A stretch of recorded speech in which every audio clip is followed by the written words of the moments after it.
We had fundraisers in Hayward, which is way out of the district. We have done it in Livermore as well, and then we had one in Los Altos, which happens to be in the district.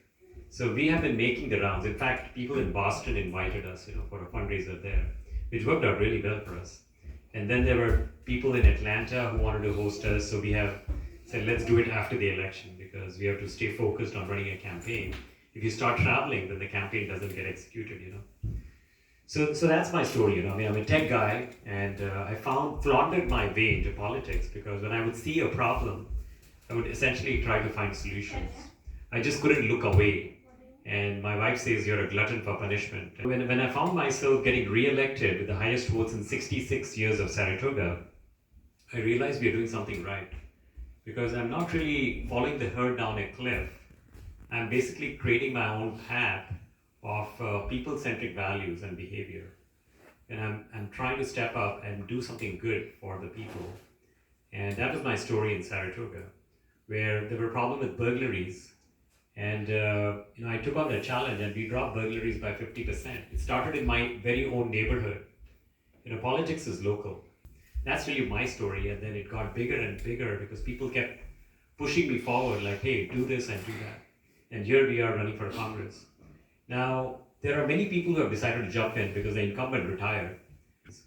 In the last election, we did 42%, 102,000 votes, which nobody had ever achieved as a challenger in 30 years.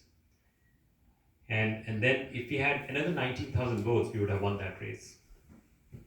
So they called it the strongest performance by a challenger in decades against an issue. And now there are people who have jumped in. There are total 11 running in this particular race. And California has a system which is top two. And whether you're a Democrat or Republican, you get to pick your best candidate there. So in the last two primaries, we actually beat 5 other candidates. And then in the last primary, we beat 6 others. So we have been making top two. And we are very confident we'll make top two in this particular election because of the work that we have put into this. And some of the things that I talk about that differentiates me from the rest of the folks who are running. I'm the only candidate who's not a career politician. I come from tech, that's my roots, and I will never be a career politician because I don't believe in jumping from seat to seat. I'm here to fix problems. I'm the only candidate in this race who's actually battled the utility companies like PG&E or San Jose Water Company and pushed back on the rate increase proposals.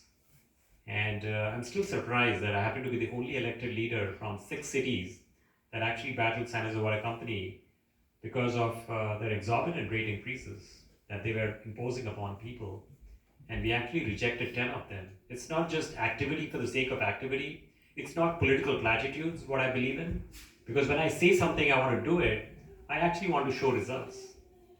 And burglaries, I'm the only candidate in this race. Now, when you look at the 10 others running, they're all saying that I'm going to fight burglaries, I'm going to drop burglaries, because the polling data says that people are very unhappy with burglaries.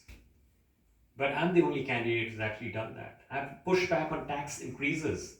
The rest of the career politicians have actually increased taxes. They have pushed bills like Prop 47 that has led to crime in every part of California. They have pushed for bills that favors PG&E, which is subverting the solar industry in California. And I push back on all of these because I believe they're wrong. They are not addressing the needs of people, and they are playing out to the PG&E gallery. It's the lobbyist-driven culture that Sacramento has. So that's the commitment I have, and that's the reason why I feel someone like me, when we are in Washington, we will still challenge the system, and we'll get a lot of stuff done.